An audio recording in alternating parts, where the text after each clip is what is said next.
Welcome back to the Jake's Take with Jacob Elyachar Podcast, episode 99. I'm your host, Jacob Elyachar, the chief content producer and writer of JakesTake.com, a pop culture and entertainment news website. I am thrilled because I am so happy I'm finally having both these guests together.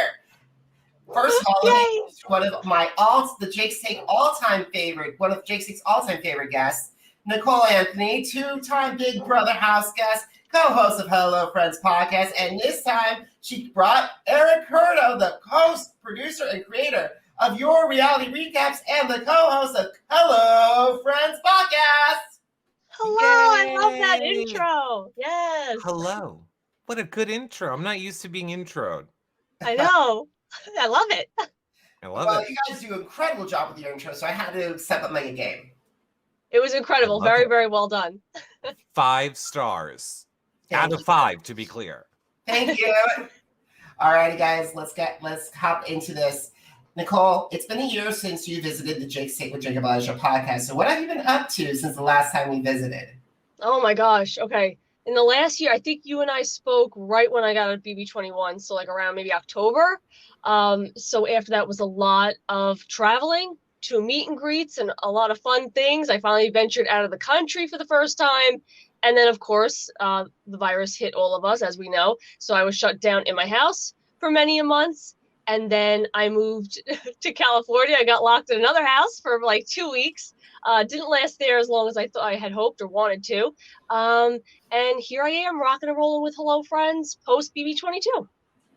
Awesome. And Eric, because this is the first time that I've had you on here, you are probably one of the OGs of reality television coverage for podcasting. So I want to say thank you so much for paving the way for me and for a lot of other people. Oh, I think there might be better examples out there, but I appreciate it. All righty. So guys, hello, friends. I love the podcast. It celebrated its 100th episode in October. So how have Hello Friends evolved since its first episode? Do you want to take it, Eric? I'm stuck on we had our 100th episode. We did. I kind of do vaguely remember that. Yes. Go ahead, Nicole. We had our 100th episode with Todrick Hall back in like October. And the whole reason why like Eric's saying that is because that was such a whirlwind of Big Brother ending. I came home, but the season was still happening. But the year before I left postseason. So why is the season still happening? Wait, we're doing our thing back at home. So there was just a lot going on. And I think the evolution of Hello Friends is something that even Eric and I are like, happy to see and surprised about, because we're always evolving, even if it's like in little ways, like we're trying to always like one up ourselves, if that makes sense, in regard to like the quality of the shows and the guests that we get and the kind of questions we ask and the activities that we do. So it's gone from, a quarantine project, if you will, of just me and Eric, talking about what we were up to in COVID times. And it quickly evolved into, hey, let's have guests on, to, hey, let's reach out to some really big names. And it's grown from there.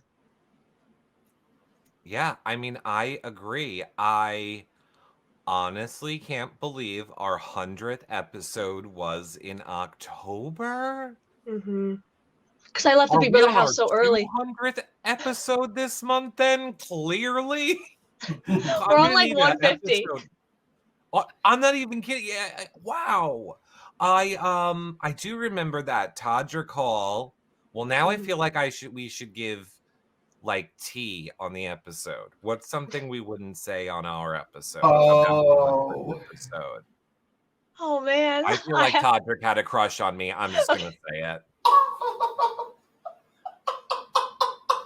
He invited me to his house to look at Broadway costumes. I don't know what that means. I have to stop getting this desk. Oh my god! I can't believe this is a Jake's Take exclusive. I was gonna write it in the document, like, hey, like, should we tell him that, like, we think that, Todrick was perhaps flirting with you, and, oh, you should come over, Eric. And then Eric at one point had said, me and my hubs. Oh. And then it kind of stopped. Yeah. So Todrick, if you're out there, I don't know if I wasn't clear. I am willing to come over. Same with me. Yeah. Todrick, if he has friends who are willing to be with me, yes, I'll come over as well. I mean, I want to just visit Todrick and visit Todrick, you know. I just want to make TikToks with Todrick. Oh, yeah. True. And that's not code. I mean literally TikToks. Okay. I don't know how to do TikTok, so I would love to have all three of you be my mentor, my mentors about that. It's you go ahead, Nicole. I was gonna say it's a lot easier than you think. I think when you see people do it, it's like, what is this dance? What are they doing? What's happening? But then when you see like the breakdown videos, it might take some time, but eventually you get it, you know? I was gonna say I would have Todrick teach you. I would say out of the three of us, you should go with getting your lessons from Todrick. If Todrick is not available, I would say definitely me. I would say as a last resort, there's literally no other options, and I literally mean not even someone walking in front of your house or someone you talk to at the grocery store. Then go to Left Feet Nicole over here. No, Jacob, I have musicality. I know I do. And Eric insists that I do not. Somebody taught her the word musicality, and she thinks it deflects from her inability to pick up choreography. No, Nicole's great at it. All right. She picks all the songs we do. She picks all the songs that we do. She will just drop it in front of me and say, this is what we have to do. I will then say, oh my God, my back is killing me. You have 4 takes to do this. We end up taking 20 takes to do it. I usually die on the floor after. I'm sorry, Eric. Mm-hmm. That's how it goes. All righty, Nicole, before we get any farther, we got to talk about Big Brother 22 because I got to commend both of you on the way you prepared yourselves for Nicole being in sequester. I got to say, Eric, kudos, and I commend you for being able to do all of that and doing all that. So please, I would love to talk to you guys about about that preparation you guys undertook. Sorry, did you see the PTSD just kick in on my face? No. I just went, How did we prepare, Nicole? Yes. Lots of calendars and Yes. flow charts and diagrams. And I know people think that that was a joke, but nope. I mean, I go ahead, Nicole. You are so much better at the details than me. We had a calendar that took us a while to, like, we were trying lists, we were trying just bulleting it on our phones, talking it out, and then finally we're like, we need a calendar to map it, because at the time we obviously had the podcast 5 mornings a week, and then we also were covering the challenge every Thursday, and the way going into obviously exactly, I had my show Tea Time, and the way it works going into a new season, obviously they don't want you just peace outing and disappearing, because then everybody's going to know where you are. So it was a matter of thinking 6 weeks ahead and saying, okay, we need to bank 6 times 5, so 30 podcasts. We need to bank like 4 tea times. We need to pray to the heavenly gods that I am home for the live finale of the challenge. And I think that was the most challenging, pun intended, part of it was the challenge was live. We covered that show live. So luckily the finale was like the week or so before I was supposed to leave. But it was a lot of banking and getting stuff done early and recording podcasts, pretending it was end of July, early August, when really it was end of June, early July. And I like you just said, Jacob, I have to give major props to Eric, because we recorded it all together, but then I left. So it was like, here's this pile of 50 shows and Instagram stories and tweets and TikToks, because you got to pretend to be me and you got to make it look like I'm home. And then obviously we're disconnected. So it's like, here's everything. Good luck. You don't have me to at least help you out somewhat. So I give him a lot of credit as well for holding down the fort. I gotta give you this. I thank you. I mean, look, I will say this. A perfect example is I love how Nicole just glossed over it as one sentence. And I think it's the part, it's the part that I think nobody will understand of how she said, and then I was just home for the finale. So sure, there was 30 podcasts and 8 hello friends and, whatever. And we would get to the end and then, I'm sorry, we're changing the date. Now Yep. it's been pushed back another week, which is an example of why then Nicole would be home for the challenge. So then it becomes 5 more podcasts, 1 more hello friends, 1 more thing. And then we'd get to the end of that day and it would go 1 more week, 5 more. By the time we were done, it was 50 something podcasts. I think there was like 10 other shows. Yep. And honestly, I don't even think that was the hardest part. I think the hardest part was that social media had to be maintained. So we had to be like, we have to go here and take this picture and film Yep. this thing doing this, but make sure we're not in this outfit. So when I tell you like every detail of like this social media post and that social media post and like everything was mapped out. And you know what my overall feelings of it are? We didn't need to do any of it. Boop. I don't think they would have cared. I think we were just so ambitious that we're like, we're gonna be the best at this. We're gonna be the best people anyone ever has done. And Nicole doesn't know things that happened when she was in sequester. We're jumping through flaming fires for 3 months, and God love her, Christmas's PR team is sending out public releases to everyone week 1 of sequester, like Christmas is in sequester. So, I mean, did it matter? I don't think it did. I don't think it did, but I think me being me and my luck and my nature, if we didn't do those things, it would have been, Nicole, you exposed everything. Now you can't be on the show. And speaking of the stuff we had prepared, like I had like Insta stories that I would film, like me and my mom walking, and I would save it and be like, Eric, this is for Friday, July, whatever. You need to pretend I'm out walking with my mom. And it's very like manipulative. It's very, you're already playing Big Brother because you're kind of like, all right, how do I convince people that I'm home? And I don't know if we've ever actually said that blatantly and publicly, but and I think it's like known but not known that the season kept on getting delayed. So like there was a time I was supposed to leave, and then it was never mind, your flight's going to be a week later. Then it was like, never mind, it's going to be a week later again. So every time, like Eric said, we thought we had everything banked, it would shift and we'd have to air 5 and record 5. So it just kept on doing that until finally I left, and the rest is whatever it was. The rest is history, my friend. The rest is history.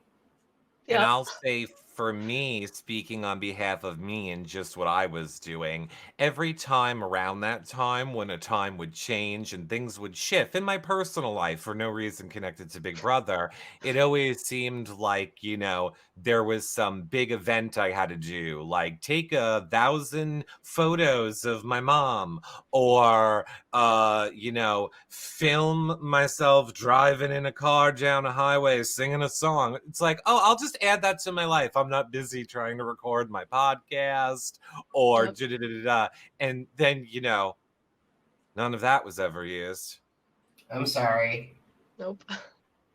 You take so many photos and so many videos. But I feel like I could talk about this forever because I think there's so many parts of it. I will just say the one thing that I always want to say whenever we talk about this time is, that being said, after covering Big Brother for 10 years, that time, as chaotic as it was probably the most fun time I have ever had during any Big Brother season. It is probably the most memorable. I think that whole time period I will frame as a time I will probably remember until the day I die. It was just, if you love Big Brother and you love the show, obviously it was like a behind the scenes look for someone like me that will never get to be or will never do that show, not get to be. I'm not stupid. But I will never do that show. But it was basically like I did it. I, went through that whole process with Nicole. I understand now what it means to be on Big Brother. I mean, the process to get to sequester is the part that now I don't think any fan gets it. They hear like, oh, I sent in my video and it's great and I'm done. It's a nightmare. But alrighty, guys. I gotta say kudos to that. And I think that either you, Dom, Angela would have all fought, or all would have all been the honor, or Swaggy would all have been the honorary fought for that 17th house guest, because you guys were mentioned so many times.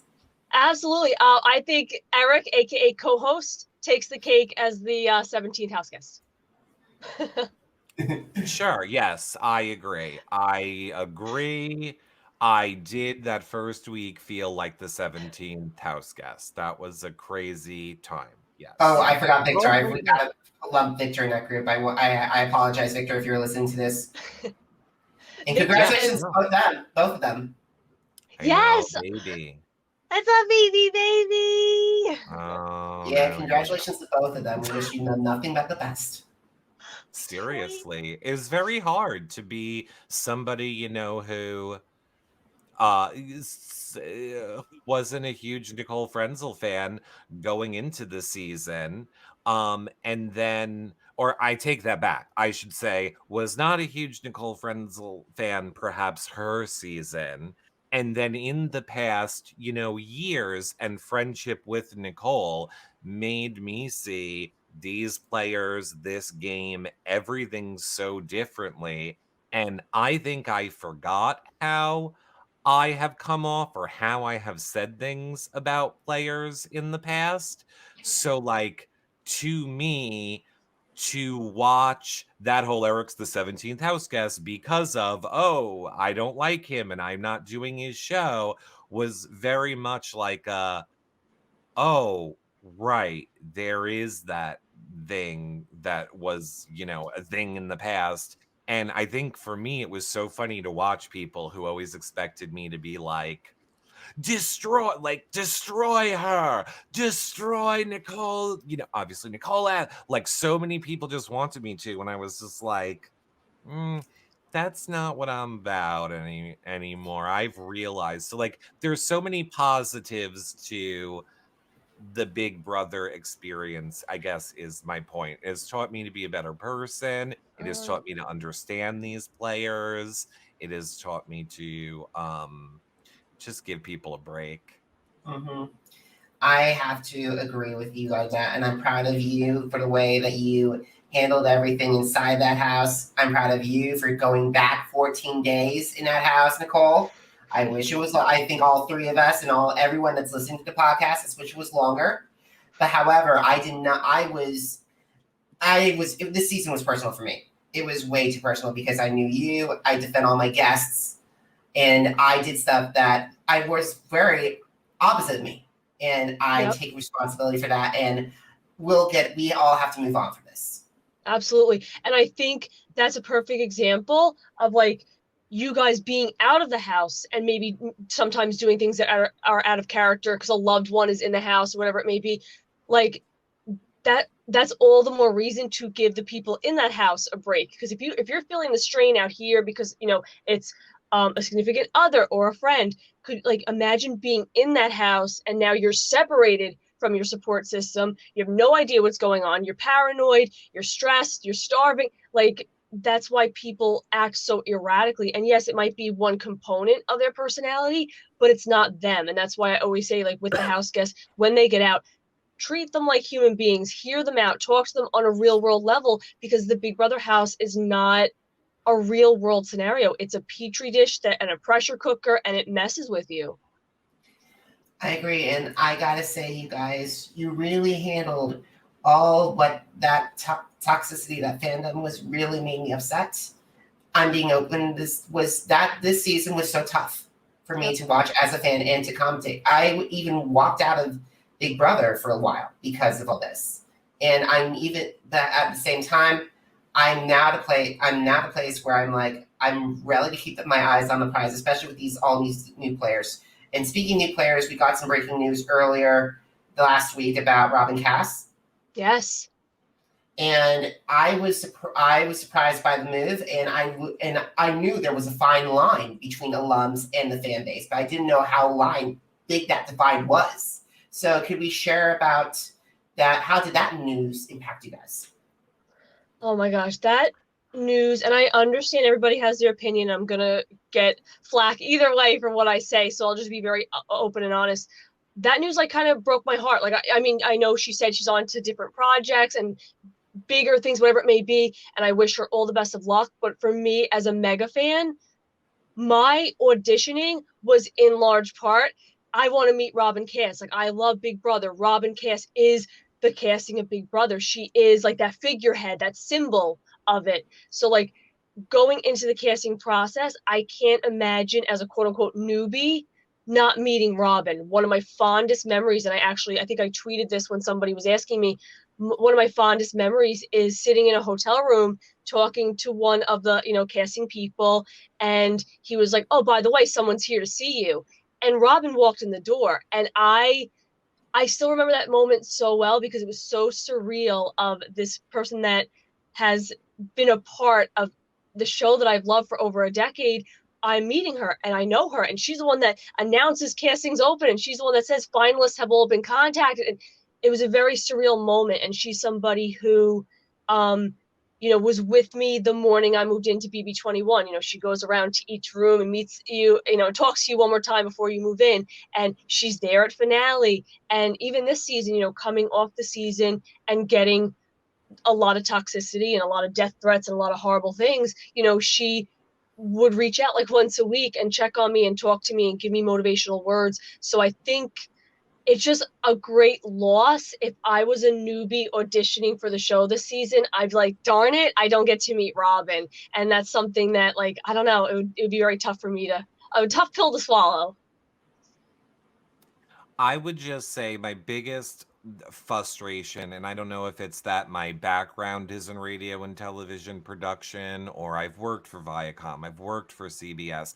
My biggest frustration is people who put the blame on Robin because they don't like the cast, while at the same exact time being like, and Big Brother Canada's amazing, because they don't understand that Robin doesn't cast the show, that there are executives and the network, and Robin has a job to fulfill. She gets a list of people that she has to present to Allison, I'm assuming, and, Rich, and then they pick the final people. To be mad at Robin for the way the cast turned out is like getting mad at your mailman because you got a bill in the mail. It doesn't make any sense, and it drives me up, and I'm just like, I don't get it. Yeah. I don't get it. What I don't get either, and frustrates me when I see it on Twitter, and I shouldn't even look at it, but what frustrates me are the people that, oh my God, Robin, I hate you, you suck, like the horrible threats, the horrible things.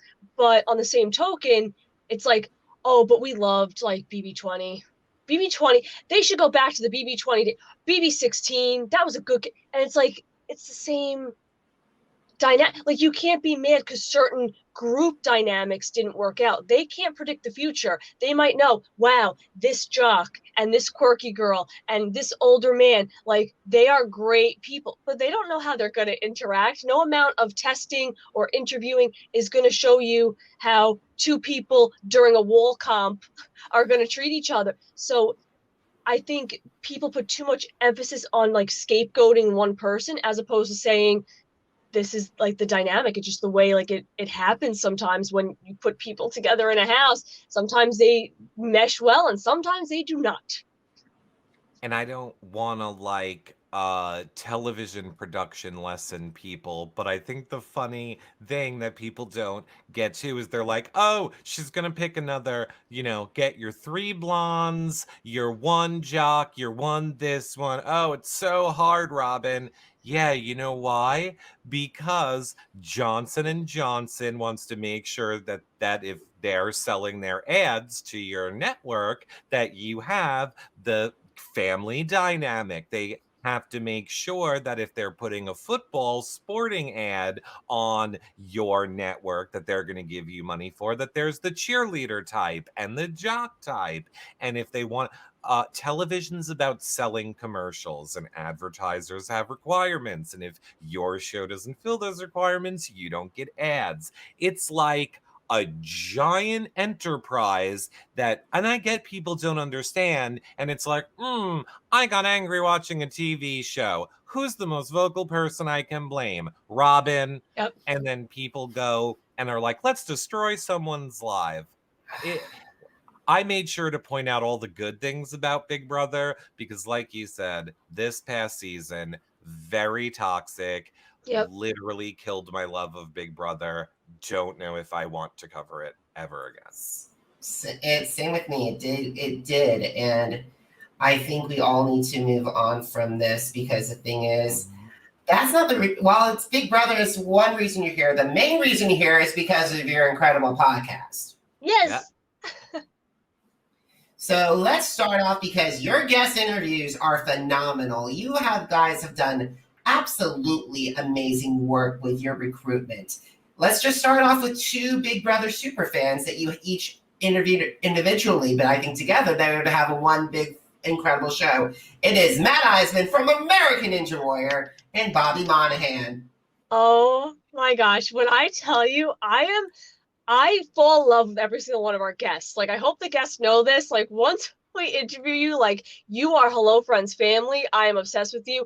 And Matt Eisman and Bobby Moynihan are 2 of those people that Eric and I just absolutely adore. They are welcome back anytime. We've had them on several times.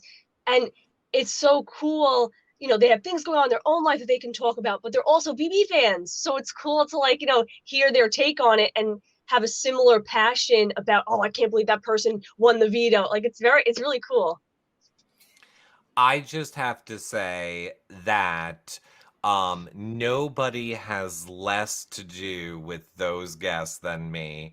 That is 100% all Nicole. I'm not saying that I don't want the guest on. I'm just saying I deserve none of the credit for any of those guests. That is all Nicole, who I think does not get enough credit for the work that she does, reaching out to people, having relationships with the people, doing things to get those guests on the show. There are just days when Nicole will just be on the phone with me and be like, oh, by the way, I got Anne Heche to do the show. Or, by the way, Todrick is going to come on. You like Todrick, right? And I'm just like, what? So, I mean, that is all Nicole with the guest, which I think is amazing, and she does a wonderful job. Congrats, and I applaud you, Nicole. Kudos to you. Kudos to you. Kudos to you. Thank you. Oh, thank you so much. Damn. Thanks, guys. We got to talk about Anne Heche and Heather Duffy Bolson because that was one of the most powerful conversations you guys have done. It was amazing to hear. What was going through your mind when Anne was recapping her story? Oh my gosh. Anne is somebody who's obviously very unfiltered and very expressive. And I think what's interesting when you're doing an interview is you get different types. So Eric and I will sometimes get somebody who will be like, oh, you had this really rough upbringing and you had to trek 80 miles to get to school. And then the person will be like, yeah. And then you have people like Anne Heche who have so much they want to share and they're expressing it. And I think in that time, like Eric and I were just like, I think amazed to have her on the show, amazed to have her friend with her. So this way it was like that double duo dynamic. And I don't know, I think a lot of it, I was just very, I don't want to say starstruck. I think it was more so like, wow, she is somebody who has been in Hollywood and been like I think, oh, I was down and out after BB22, but no, she was like legit on such a big scale, like down and out, blacklisted, all these horrible things, and kind of like, not kind of, did rise from the ashes. So hearing a story like that to such a high caliber, it's like, oh damn, I don't know, I was amazed by her. I agree. I mean, I felt it was very intense. Yes. However, I was very I don't think I've ever I think my 3 overall feelings are A, I was amazed how down to earth and just, you know, normal she was, but also a very intense version of down to earth and normal, if that makes sense. Like, I think a lot of people say to me, like, you're so lucky you hang out with, like, not hang out with, but you know what I mean. Talk to the reality stars and blah, blah, blah. And it never phases me when they're on the show. But then when it is an Anne Heche or a Matt Iceman or a Bobby Moynihan or an Omarosa, I think that's when I get the feeling that other people have when they're like, oh, you had so-and-so from Big Brother. So when there's an Anne Heche and it's just like, oh, you're just like us. You're coming to us, your friend's there. This is your kitchen. You're running to the bathroom to re-put on your makeup. It's just very much like, oh, we are literally just all the same. We are just all people trying to do shows, running around with the same problems. So it was that is what I think was interesting about the Anne Heche show, it was the first time I went, oh, we're all the same. I gotta talk to you guys about Omarosa because that was one of my favorite episodes. She is one amazing woman that I would love to have on my podcast one of these days, but she is incredible. She's one incredible dynamo.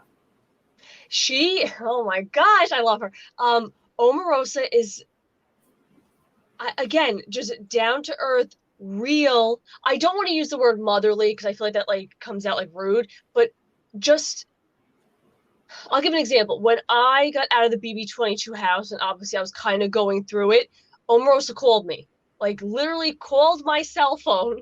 Like I looked down, it's like Omarosa, and just gave me a pep talk and gave me a, you know your truth, and those who love you know your truth. Like you need to express that truth, and those that care to listen or care to hear it, awesome. And those who don't, who cares? Let them leave. Tell them to unfollow you. And if they're really horrible, block them. And she just gave me this pep talk.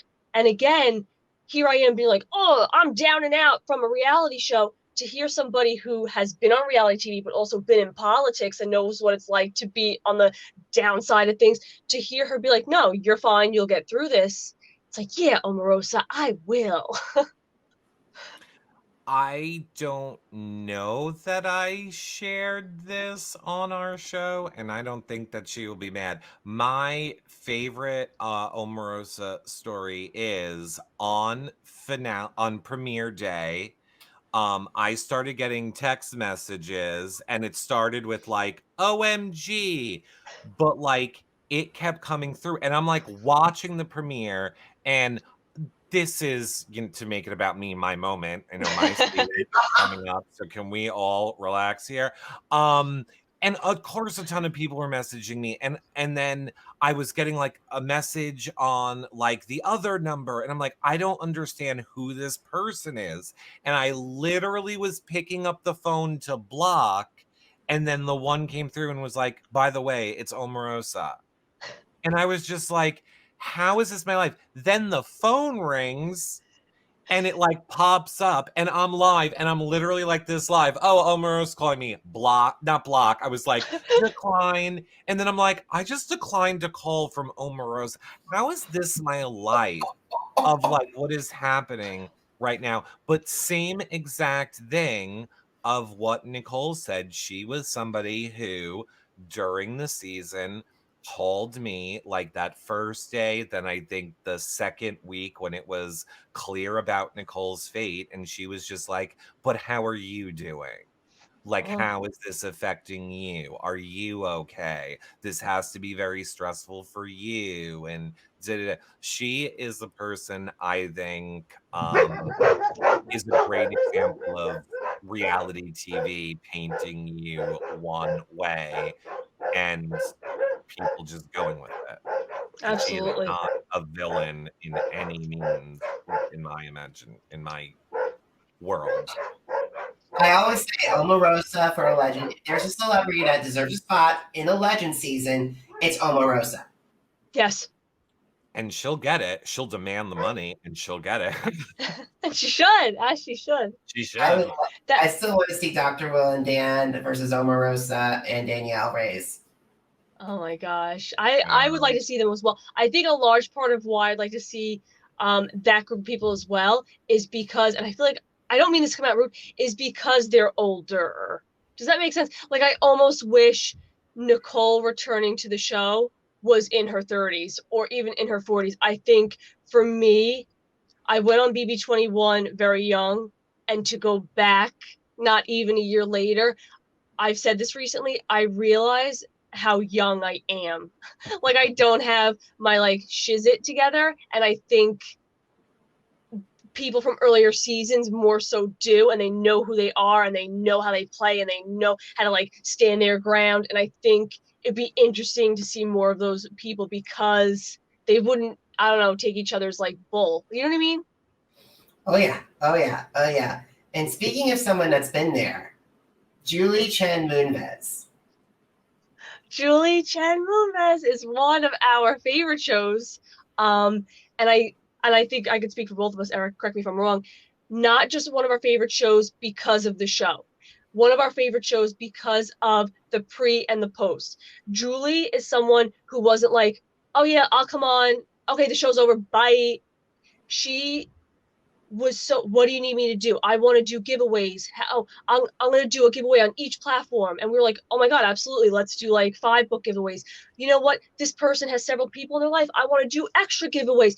And just so above and beyond. And like, and not her. that you, yeah, like not that you don't like, expect it. Publicist. I'm just saying, like, we weren't talking to, or Nicole wasn't talking to her publicist. It was always Julie in contact. Like, she cares so much. She's like, no, I'm just not going to throw you to a publicist. Like, 9 times out of 10, we don't, or I shouldn't say 9 times out of 10, but a lot of times we're only talking to people's publicist into a show day. So it's like, it's Julie Chen, and she's just having a conversation. Like, yeah, I'm super excited. Oh, great. It's like, yeah. It's very and weird. Not that you expect people to be like, all right, the show's over, have a good life. But I don't know, like, I knew she was a good person, but I think the post show just showed again how real she is and genuine, and not in front of a live broadcast being like, hey, can I also do this for you guys? Hey, can I also do this for the fans? Hey, I want to give back to your Hello Friends community. I that speaks volumes about a person, and I think that's why it's one of our favorite. I call it a show, but I feel like there's so much more to it. Our whole favorite experience. She did a lot for our community, and I'm very appreciative. Because a lot of people will say, like, I'm not going to call anybody out, but there are a lot of times when we have had people on the show, and during the show, live on air, they will say, we're going to do this and that and the other thing. We're going to send you props from the Big Brother house, Bobby Moynihan. And then they never do. Bobby. But don't you pick on Bobby. You understand as well, and I get this. People get busy. Like I said, when I arrive at hell, every brick is going to be a good intention that I have to walk over, because I so many times say like, oh yeah, and then I forget. So I understand people have other things going on, and it's easy when you're in the moment to be like, oh yeah, I can send that, and then you disconnect and you go, oh, I have to go film that show and take care of my dog, and my wife needs help, and oh no, you know what I mean? Yeah.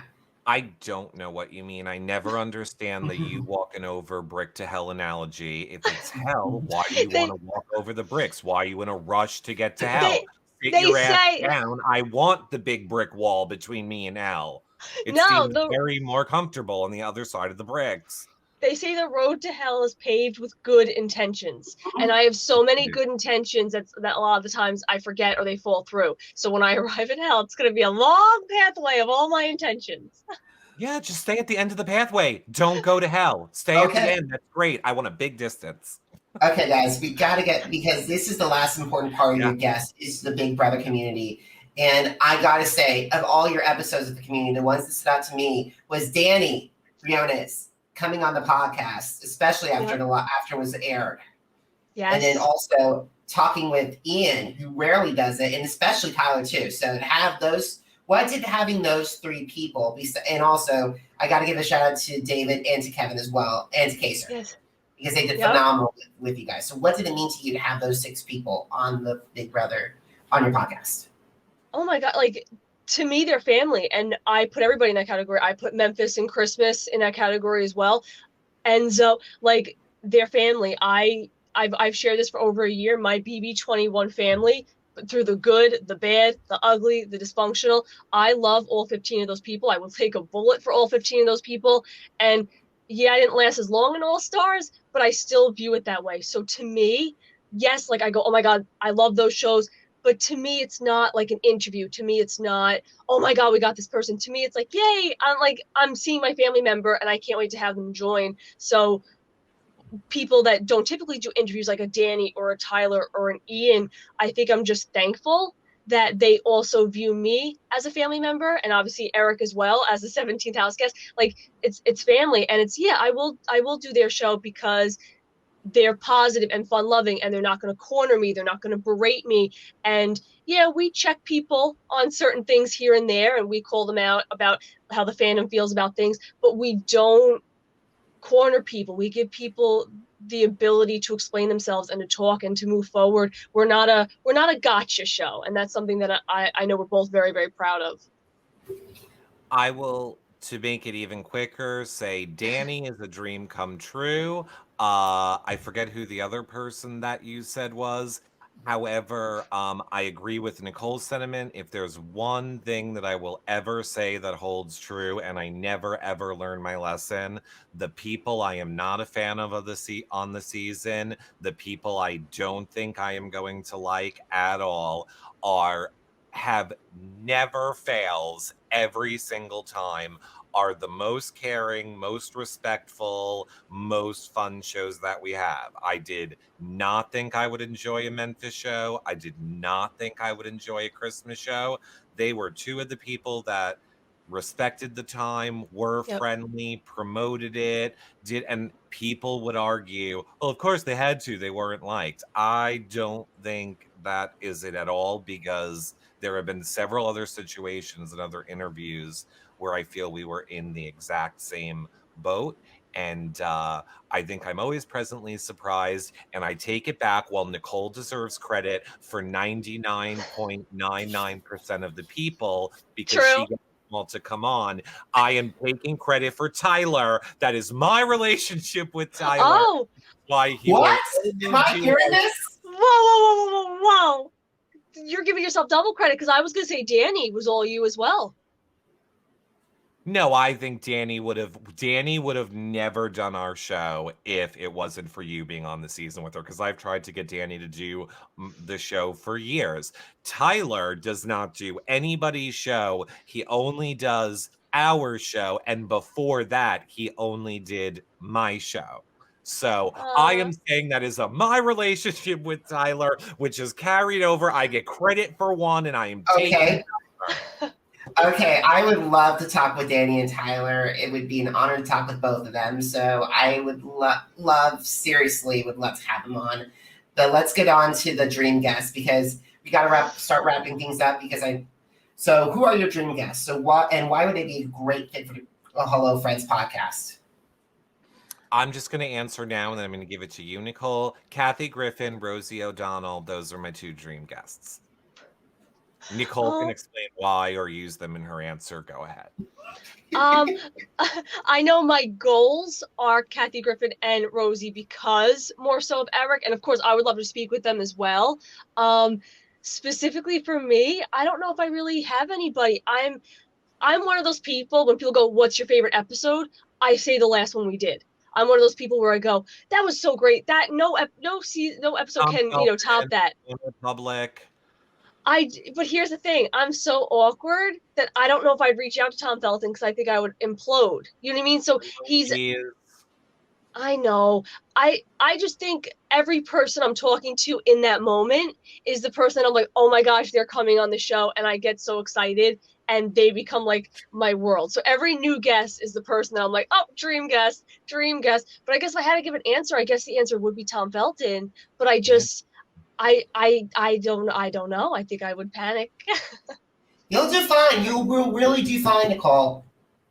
I think I'd pass out. She wants Tom Felton, whoever is alive from the Monkees. Mickey DeLenz, Mike Nesmith, Ryan Tedder would be amazing. Dierks Bentley would be amazing. Liam Payne. There's a lot. I have full faith in you guys of getting those guests. Oh, thank you, Jacob. I just want Kathy and Rosie because they have been my inspirations my whole life, from everything to advocacy for gay rights to blazing away in entertainment for women, for people that are different. I think they're just such inspirational, amazing, trailblazing women that are also have done it with humor and all of these sorts of things. That, like, Kathy Griffin in my life on the D list is literally the reason I do what I do. Rosie and her show growing up as a kid and shooting koosh balls was like a safe place that I felt I could be in this world where I was being attacked for being gay. Like, those two people shaped so much of my life that I don't know how I would ever react if we ever were in a situation where they talk. Okay, Rosie follows me. I remember. I do have somebody too, Tyra Banks. Oh, that's a great one, especially that you got Caitlin. I think Tyra Banks. She's another one. I think I'd implode. But guys, just like change the world, blaze a path forward for women. Right.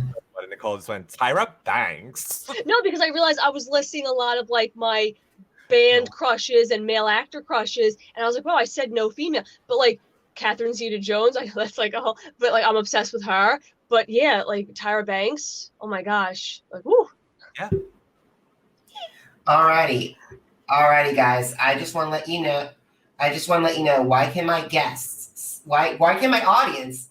Why can my audience head over, check out Hello Friends Podcast? Oh man, your guests and your audience and yourself and everybody listening should head over to Hello Friends Podcast because it is a real, genuine, fun-loving time. Like I just said earlier, we're not gotcha in the sense of mean. Yes, we talk about very real things. We laugh with people, but we also get serious. We've cried with people, but it's just real. It's authentic. None of us, Eric and I, we don't put on a show in the sense of like a front. We talk about our lives as genuinely and open as we can. And we've created a community that's very positive and fun loving. And like I said, real. And I keep on saying real because I think sometimes people get stuck in, I feel like I'm being rude, but I feel like sometimes people get stuck in wanting to have a shtick or wanting to pretend to be something else. And that's just not us. We are what we are. And I think we're freaking amazing. I agree. HelloFriendsPod.com. Perfect. You guys are freaking amazing, and I'm very blessed to have you guys come on. So where can my audience connect with you guys on social media? Eric? I find, honestly, the best way, if anyone wants to find any of our social medias, whether it's my personals, Nicole's personals, or the Hello Friends social medias, if you just go to hellofriendspod.com and then click on the Find Us Live page, we literally have everything broken down. You can literally just click on Nicole's Twitter, Eric's Instagram, Hello Friends, that like they're all there, one easy page. I think people that understand Linktree is what the kids use now. It's like our own Linktree. But yeah, I mean, hello. It's always Hello Friends Pod, and then Twee for Twitter or Insta for Instagram or podcast. It's fun, different spelling ways. Because I decided to change it up. Long story short, we are Hello Friends everywhere. If you're having trouble finding that, Eric is Reality Recaps everywhere. I am Strong Island Nicole everywhere. And yeah, come join us, come be a part of an amazing, amazing community. Yeah. Thank you so much, guys. So if you guys have missed episodes of the Jake's Take with Jacob Elyachar podcast, head to Apple Podcasts, Google Podcasts, Spotify, and Spreaker. Just type in Jake's Take with Jacob Elyachar, JACOBELYACHAR. Once again, Jacob Elyachar, JACOBELYACHAR. Are you guys on social media? Because I'm on social media too. Head over to my Facebook, Instagram, Twitter, and YouTube page, Jacob Elyachar, JACOBELYACHAR. I'm very honored that you guys are here because this is Jake's Take with Jacob Elyachar's 10th anniversary year of the brand. Oh, congrats. Thank you. Congratulations. I was distracted in the beginning, and I don't know that I'm supposed to give this behind the scenes, but it looks like it says 99. Is this your 99th episode? You guys are the 99th on the 99th episode. Well, I'm happy to report that we're going to come back tomorrow so that we can be your 100th episode. I would love to guys have that, but however, someone already took that spot. Well, then our booker did badly, and they should have demanded us. No, I'm totally kidding. I'm excited for you. See, our 100th episode, your 100th episode. This is a 100th episode spectacular. Pre-show, warm up. Awesome. So, visit to watch my Nicole Anthony episode and both parts of it. It had to jakestake.com. Once again, jakestake.com. You'll also find my interviews with Paulie. Paul was here. I believe Dr. Michelle Ross, Rachel Riley, Dan Giesling. So a lot of Big Brother alum popped by jakestake.com. So, and I forgot our fellow podcaster, Jody Rollins, of Big Time Small Town. Yes. So you got to give her a big shout out as well. And also, Catherine Dunn. She would not be very happy with us if I did not mention that. And sing with Jesse Goddard, a.k.a. Mr. Spectacular. So all those with those House Baby alums are on jakes-take.com. Oh my God, guys. My first episode was in 2 parts. Eric, because I fucked up the technology. We're not recording because I fucked up the technology. So it's in 2 pieces. We're not recording? Oh, we are. This is still live, my friend. We're still Oh my God. Yeah, I was like, what do you mean we're not recording? It literally says live. It's fine. People know I curse. You can use that. But it's in 2 parts because I forget what happened, but I think I went to put it in airplane mode again and it turned off or my Wi-Fi went out. I forget, but it was in 2 parts. I felt so bad. But hey, because I would have got it. And Nicole, just to let you know, your 2 parts are still the top 2 rated episodes of my podcast. Woo! Reigning champ. Really? Better than Mr. Spectacular? Jesse has not come on this podcast yet. Oh, I thought you just said that Mr. Spectacular did. All my interviews, I did an written form interview. Oh, got you. Rachel, Jody and Kat are the top people that have been on this, and Dr. Michelle Ross Noonan were all the people that have been on the podcast. Gotcha. Okay, I want to see. So you're telling me Nicole got higher ratings than Noonan? Mm-hmm. Higher than Dunn? Mm-hmm. Higher than other person you named? Rachel. Oh, I love Rachel. And congratulations on the Elyachar family on their 2nd kid. Yes. All the BB babies. I didn't have a baby, so we have another BB baby. It's going to be BB next generation battle. If it's going to be like BB50, here goes BB50. The next, they're the offspring of the greatest players of all time. Wow. That would be good. My baby would kick some ass. Yes, it will. All right, you guys. Thank you. Nicole and Eric, thank you so much for coming on to the podcast together. We're very grateful to have you on. And we cannot wait to do this again. Yes. Thank you so much for having us. I am never doing this again. This is the worst experience ever. Are we live? I was trying to think of a funny thing to say. You're so mean to me. I was trying to think of a funny thing to say and then be like, "Are we live?" I had a wonderful time. Congratulations to you and all of your successes. 100th episode coming up. That is amazing. Thank you for having us. Thank you, Nicole, for being such a wonderful co-host. And thank you to everybody listening. I hope that watching. Or watching. Listening or watching. I apologize for talking too much. Don't worry. Thank you guys so much for being here. Thank you so much for listening and for watching. Until next time,